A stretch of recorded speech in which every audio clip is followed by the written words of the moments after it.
Pamirsa ring tengah yang gering COVID-19, Kepala Dinas Kependidikan, Kepemudaan dan Olahraga Provinsi Bali, Ketut Ngurah Boy Jaya Wibawa, mempewarah mangde SMA SMK SLB Negeri Wiaden Swasta, nenten ngemalang biaya administrasi. Kadisdikpora Provinsi Bali mausang, ake para yayaran nasisya, sane mewah ngeruru pengupo jiwa.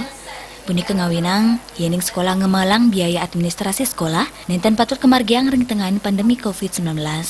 Samian anggap patut ngicenan uratian, turnguantu napi malih, kerama kantun ngarapin penglimak pandemi COVID-19. Nganinin indik SPP ring sekolah swasta, manut Kadisdikpora, paikatan saking sekolah, si denguantu tetegenan inucap, merupa medalang kebijaksanaan, untuk melaksanakan angsuran naur SPP. Imbauan untuk lisan puniki talar ketujuan majeng sekolah negeri, indik biaya komite ring sekolah negeri, si deketruksain malih anutin sesidan suang-suang para yayaran nasisya, napi malih indik prabiya inucap durung kecumpuin sedurung limbaknya nih pandemi COVID-19. Wiradana Denpos Muningayang.